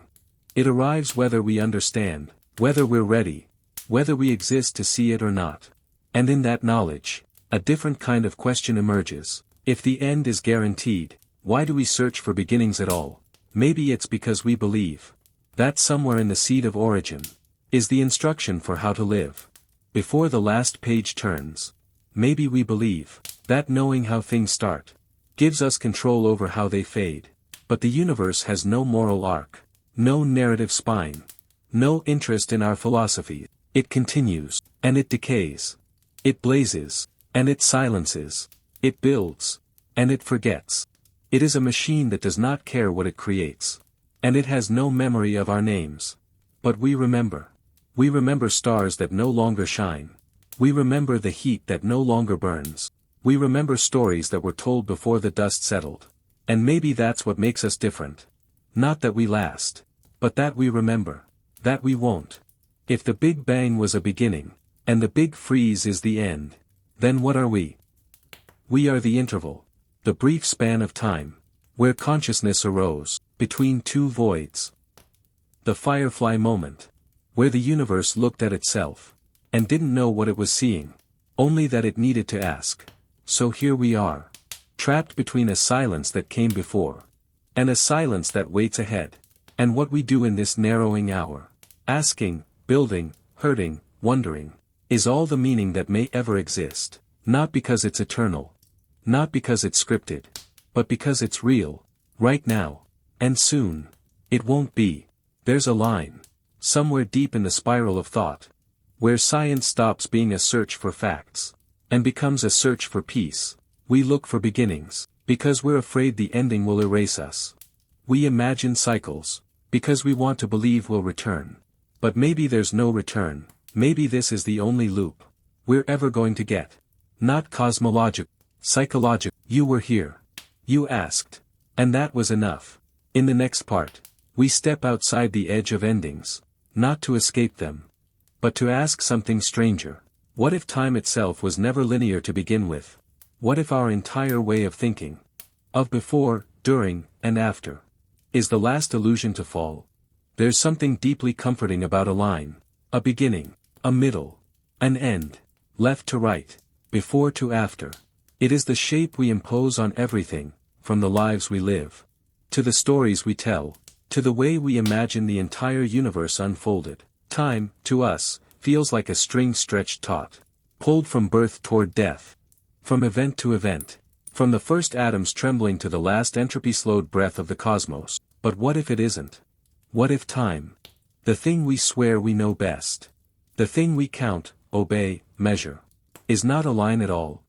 You experience time like a current, always forward, always flowing. But this experience is just that, an experience, a consequence of the way your biology interfaces with entropy. You wake up. You age. You remember what came before but never what comes next. And so you believe the arrow is real. But what if that arrow is a trick? A local glitch in a larger structure? In physics, many fundamental laws don't care about the direction of time. You can run the equations backward, and they still hold. A planet orbits a sun. Run it forward, fine. Run it backward, just as valid. In fact, most of the universe doesn't require time to flow at all. It only requires relationships between states. The only reason time seems to have a direction is because of entropy, the tendency for systems to move from order to disorder. A shattered glass doesn't leap back together. A cooled coffee doesn't spontaneously reheat. But even entropy isn't a law. It's a statistical tendency, and tendencies can deceive. Einstein famously said that the distinction between past, present, and future is only a stubbornly persistent illusion. To him, time was part of a four-dimensional structure. A fabric of spacetime. Not a river, but a block. In this block universe view, every moment exists simultaneously. The past isn't gone. The future isn't unwritten. They're just coordinates, like cities on a map. You only experience one at a time because you're riding inside a body that moves forward. But that movement doesn't change the structure itself. You're not moving through time. You're revealing it. Like a scanner reading a page. That's already there. This is difficult to accept, because it undermines our most sacred illusion. That now is real, and all else is gone or waiting. But the brain was not built for spacetime. It was built for survival. And to survive, we need a sense of cause and effect, of consequence, of now. But the universe doesn't care about now. And once you realize this, once you stop seeing time as something that moves, and start seeing it as something that is, the Big Bang becomes something else entirely. Not a first moment. Not a spark. But a corner in a larger shape. A point on the map. Not the start of the paper. If time is part of a larger geometry, a block that simply exists, then the Big Bang is not the beginning of all things. It is simply the lowest energy configuration of our observable patch of that block. A local minimum. A curve in the fabric. Not a beginning, but a boundary. And if time isn't linear, if all events are simply laid out across spacetime, then the question, what came before the Big Bang, might not be invalid, but misphrased. Because before only makes sense in linear terms. But if time is not a line, if it's a structure, then causality isn't absolute. Events don't cause one another. They coexist. They're related, yes, but not ordered in the way we imagine. What we think of as flow is simply the mind reading a particular direction through a shape it cannot fully see. Think of a movie reel. Each frame exists all at once. Past, present, future. Not sequential in the film itself, only when run through the projector. You, in this analogy, are the projector. You render time. You do not travel it. And the Big Bang, that's just one frame. Possibly the first you can process, but not necessarily the first that exists. This sounds abstract, cold, detached. But consider what it means. It means your life, your memories, your joys, your griefs are not drifting into oblivion. They're written into spacetime. Not fading, fixed, like fossils in the structure of reality. They are not illusions because they vanish. They are real because they were rendered. And once rendered, they remain. You will always have been. And it means that what you are doing right now, listening, breathing, wondering, is etched into the very geometry of what exists. You are not separate from the cosmic architecture. You are part of its shape. Not in a mystical sense. Not as poetry. But as literal configuration. So let's revisit the question. What happened before the Big Bang? It may be that the question assumes something that doesn't exist. A flow. A chain. A line that led us here. But in the block universe, there is no lead. There is only is. And, before, becomes a direction that might not point anywhere at all. You're not asking the wrong question. You're asking it with the wrong assumptions. Because if time is a structure, then the Big Bang is not the first page. It's a paragraph. On a page. In a book. Already written. And you are a sentence unfolding on the next line. There is no paradox in this. Only unfamiliarity. We fear what bends our minds, because our minds were shaped for simplicity. But the universe is not simple. It is precise. And perhaps the real miracle is not that we misunderstand time, but that we're even able to suspect it. The future isn't waiting. It's already watching. In the next part, we'll explore one final horizon, not of space, not of time, but of information. Because if the origin of the universe is inaccessible, maybe it's not because it didn't happen, but because it's been encrypted. There are places the light can't reach. Not because it's too dark, but because something deeper is being withheld. The universe doesn't just keep secrets. It scrambles them. It protects them. It stores them in ways no mind could access directly. And if the Big Bang was the moment the vault was slammed shut, then maybe what came before it wasn't destroyed, but encrypted. We often talk about the universe as if it's made of particles, or forces, or fields, but more and more, physicists are starting to believe the universe is made of something else entirely. Information. Not metaphorically, not symbolically, but literally. That the most fundamental layer of reality isn't matter, isn't energy, isn't even spacetime itself. It's bits, ones and zeros, binary distinctions, differences between states, and everything else. Atoms, thoughts, stars, emerges from that substrate like waves emerge from the ocean. Not separate from it, but made of its hidden code. This idea isn't new, but it has gained terrifying momentum in recent decades.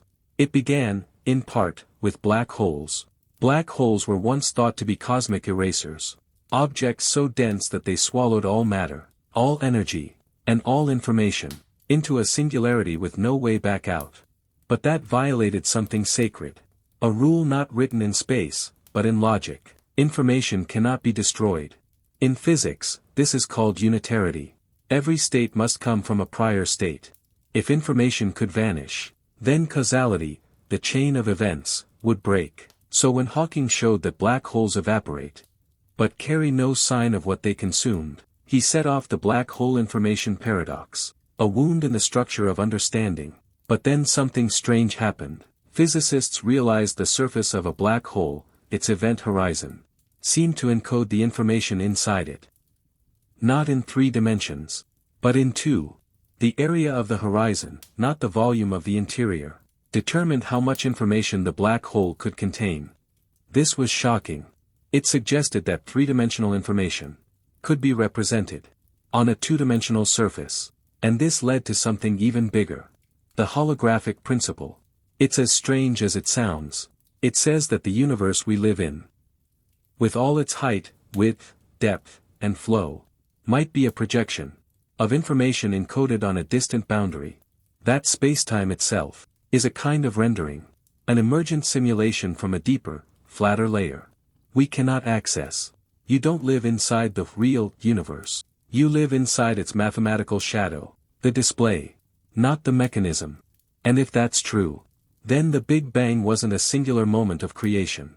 It was the initial condition of a cosmic information process, a boot sequence, a computational shift, an input to an equation that renders time, matter, and thought as temporary appearances on an underlying structure that never disappears. In this view, the universe is a computation. The physics we observe are the outputs of a deeper code.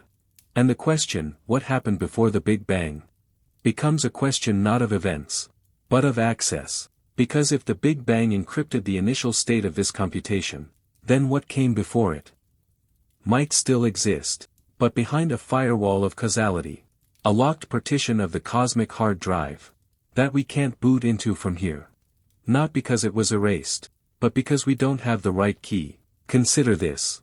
Every physical system contains limits on how much information it can store. It's called Bekenstein bound. Even the observable universe has a maximum entropy, a limit on how much structure, difference, and story it can hold. Which means the universe is finite in information, even if infinite in size. So imagine the Big Bang, not as a violent beginning, but as a compression, a zip file, a compacted archive, containing all the instructions, constants, abilities, and histories of what would later unfold. A data egg, cracked open into time. You're not watching the universe unfold. You're watching information decompress. The laws of physics, decoding algorithms, the particles, bits, interacting by logic. Your brain, a transient configuration, in a cosmic processing chain. And when you think of the past, when you ask about before the Big Bang, you are querying a section of memory that's been locked behind entropy since the beginning of your thread. So now the haunting question becomes this. Is the encryption breakable? Can the past be reconstructed? Can we decode the data hidden inside the background radiation, inside quantum fluctuations, inside the entanglement scars left on spacetime itself? Some think yes. That quantum entanglement, the spooky action Einstein distrusted, might be the key. That spacetime geometry emerges from entangled systems, and by analyzing the entanglement structure of reality, we might reverse engineer what came before the structure existed. Others believe the data is lost in principle, not erased, but beyond retrieval, not scrambled, but shattered, like ashes too scattered to ever rebuild the tree. But here's the strange turn. Even if we could break the encryption, we might not recognize what we find, because the logic that governed the before might be utterly non-compatible with the logic that governs our minds. We evolved in a rendered world. We think in terms of sequence, of mass, of time. If what came before the Bang was a timeless, non-local, algebraic structure, not space, not energy, not language, then our thoughts simply can't absorb it. Like a camera trying to taste salt, the format of truth might be inaccessible to any being who experiences time. And so again, we find ourselves staring at a locked door, not knowing if it hides anything at all, or if we are just projecting meaning onto the patternless hum of mathematics. And yet, we keep listening. Because even if we never break the encryption, even if the key doesn't exist, the effort is what makes us alive. Not decoding, not knowing, just the reaching. There are truths you don't solve, only carry. We've spent so long imagining the beginning as something far behind us. A flame extinguished, a door closed, a sentence already written. But what if the beginning isn't a moment at all? What if it's not something you point to on a cosmic timeline, but something that never stops happening? Not a single explosion, not a switch thrown once in the dark, but a perpetual ignition, at the heart of everything. We're used to thinking in completions. A match lights, a star forms, a life begins. But these are illusions. Completions are just thresholds, a trick of perception caused by scale and convenience. In truth, nothing begins. It just emerges, slowly, unfolding from conditions that were already unfolding. And perhaps the Big Bang is no different. Not a unique event, but a continuous property of existence, a kind of background function, still running. Right now, imagine a forest. You look at a tree, and you say, it began as a seed. But did it? What about the branch that dropped the seed? Or the wind that carried it? The soil that held it? The rain that fed it? The beginning of the tree isn't a single point. It's a process. And more importantly, the conditions that created it are still creating. The forest doesn't stop generating trees, because one of them started. The seed is still falling. Now imagine the universe not as a result, but as an ongoing event. The Big Bang wasn't a moment in time. It was the creation of time itself.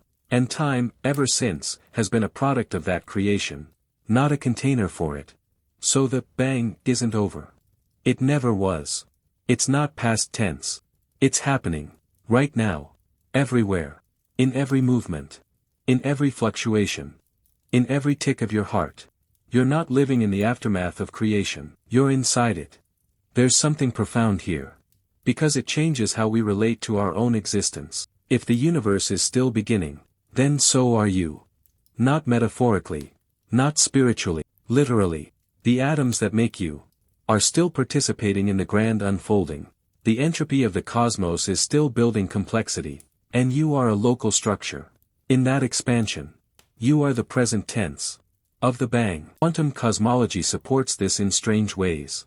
At the smallest scales, the vacuum isn't empty. It's full of virtual activity. Particles popping in and out of existence. Fluctuations dancing beneath the Planck horizon. This is not decay. It's generation. It's becoming. And it suggests something unsettling. That creation is not a single action, but a constant tension between potential and realization. The universe doesn't emerge from nothing. It emerges as nothing, constantly resolving itself into something. Over and over. Without end. We can even hear this in the mathematics of the universe. Many cosmological models don't describe an origin point. They describe an unstable symmetry that falls out of balance and becomes our reality. The bang is not an explosion, but a phase transition, like ice melting into water, like stillness cracking into sound. And that transition, it never completely finishes. It just evolves. The laws of physics didn't appear all at once. They crystallized. They settled into the forms we now measure. The beginning is not a start. It's a continuum. Think of consciousness. You never remember the exact moment you fell asleep, or the precise moment you woke. You slide from one state into another. And in the same way, perhaps the universe never really began. It slid from symmetry to fracture, from potential to pattern, from pure possibility into what we now call time. But the slide isn't over. The laws are still playing out. Energy is still redistributing. Complexity is still building. The horizon is still stretching. And if so, the bang is not a thing we've left behind. It's a presence we inhabit. We live inside the birth, still crowning, still blooming, still vibrating with the tension of becoming. So what does that mean for before? Maybe there is no before. Because the concept doesn't apply to something that's not a moment, but a state of being. Maybe the universe didn't start like a film, with a first frame. Maybe it condenses, eternally, from a state that never ends, like a drop of dew forming again and again, on a window that doesn't remember the rain. This changes the question. It's no longer, what came before the Big Bang? But, what continues to bring it forth? Not as a puzzle. As a presence. And that presence is what you feel. When you look up at the stars and feel a twinge of ache. A shiver. Not from cold. But from the recognition. That you are part of something. That never truly stops beginning. You're not witnessing the echo of creation. You're standing in its ongoing glow. This may be the closest we come. To a spiritual understanding. Without abandoning science. Not because it invokes mystery. But because it respects process. The Big Bang is not a myth. It's a mechanism. And that mechanism is still in motion. You were not created in it. You are emerging with it. Each breath. Each thought. Each collapse of a star. Each child born. All of it. Threads in the ongoing unwinding. Of what began without ever being finished. And maybe, just maybe, meaning doesn't come from knowing what came before. Maybe it comes from understanding that the beginning is not behind us, but beneath us, around us, through us. Creation isn't past, it's pressure. At some point, the question begins to dissolve, not because it's answered, but because it stops asking for you. It stops scratching at the door, stops circling the fire, stops whispering from the edges of sleep, not from boredom, not from defeat, but from something else, a kind of settling. Like dust, after a long tremor. You have followed the question through models, through memory, through matter and myth. Until even the asking became an act of exhaustion. And now here you are. Not at the answer, but at the space beyond it. Where the question doesn't disappear, but becomes part of the stillness. This isn't surrender. This is acceptance, not the cold, rational kind that stops feeling. But the warmer, quieter kind. That lets go without needing to win. Because maybe there are questions that were never designed to be solved, but to be held. Like a slow-burning candle. Or a name spoken by someone long gone. And when you hold them long enough, something shifts. You stop trying to make them yield. You stop pulling at the veil. And instead, you listen. Not for a voice, but for the space where a voice might have been. You start to feel not the pressure of the unknown, but the presence of it. This is where science folds into something gentler. Not mysticism.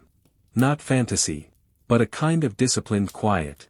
Because even the most rigorous scientist knows that knowledge ends at the event horizon of the self. There is no theory that makes grief smaller. No measurement that will unmake your hunger for meaning. No particle that explains the way a mother's voice echoes even after the phone goes silent. And so we arrive. Not at an answer. Not at the point where the path circles back on itself, but at the farthest reach of the question, where it no longer demands a reply, only a witness. This is the last part. Not because the story is over, but because the voice that carried it has begun to dissolve into something older than words. Silence. Not absence. Not void. But the kind of silence that holds you. When every explanation has finally grown still. We spent this journey pursuing an edge. The border where time itself begins. We touched ancient radiation, crawled through crushed geometries, opened doors into theoretical worlds, and closed them again with nothing but echoes. And now, in the space left behind by asking, you're still here. Breathing. Feeling. Thinking in spirals instead of lines. Because this question, what happened before the Big Bang, was never just about cosmology. It was about you. It always was. Even now. As the dust settles across this long and winding thought, there is no definitive truth to hand you. Not because there isn't one, but because the truth may not be shaped like an answer at all. It may be shaped like longing, like presence, like the ache of being conscious in a universe that refuses to explain itself. If there was something before the Big Bang, you might never know it. And if there was nothing, you might never believe it. And yet, somehow, either way, you are here. You. A bundle of stardust and uncertainty, asking a question the stars have no need to answer. That is its own miracle, not the origin of matter, but the origin of meaning. Meaning, in the end, was never hidden in the first atom. It was hidden in the way you search, in the shape of your reaching, in the tenderness of wondering what came before you, knowing it may never be returned. You didn't ask this question To find the edge of the universe. You asked it. To find your place inside it. And that quiet, unshakable impulse to make sense of the infinite, is the closest thing we have to a map. We imagine the bang as a sound. But maybe it was never a noise. Maybe it was a transition. From symmetry to fracture. From formlessness to pattern. From silence to noticing. Not all at once. Not like thunder. But like breath. Gradual. Rhythmic. Undeniable. And maybe it's still happening. Not in some distant past. But right now. In the entropy between heartbeats. In the warmth of your skin. In the unfolding of thought. In the moment a child says why. For the very first time. You may never know what came before time. But you are what came after it. You are what the beginning became. And that is enough. Not to solve. But to settle. To place your hand gently against the glass. And feel that something was always there. On the other side. Even if it never spoke. So sit with that. Let it wash over you. Not as fear. Not as confusion. But as permission. To not know. To not need. To be, fully, in the presence of a question. Without trying to cage it in answers. The cosmos is wide enough. To hold your uncertainty. And quiet enough. To carry it gently. Without resolving a single word. We imagine that when knowledge fails, we're left with nothing. But sometimes, when all the scaffolding falls away, when every model fails to stretch far enough, what's left behind isn't ignorance, it's stillness. And stillness, in its deepest form, is a kind of knowing too. It doesn't predict, it doesn't explain, but it understands that not all truths arrive dressed in proofs, that not all answers come shaped like solutions. Some arrive like wind. Some arrive like grief. Some arrive and leave no trace at all. And still, they came. So when you lie awake, wondering if the universe has a beginning, wondering if there was anything before this, wondering if your place in it means something, remember this. It is not weakness to rest inside a question. It is not failure to stop pressing against the veil. It is not emptiness to sit in the unknowing. And let it hold you. Sometimes, the only thing a question ever needed was to be carried gently by someone who never expected it to answer. You've now traced the long arc of the cosmos, from fire to flesh, from silence to sound, from nothingness to the unsteady shape of now. And maybe you didn't find what came before the Big Bang, maybe you never will. But what you did find was that the universe isn't only written in matter. It's written in the questions you dared to ask, knowing they may never be resolved. And in those questions, you became something timeless too. Not by knowing, by listening. The universe never answered. But it let me wait long enough to realize, maybe that was the answer.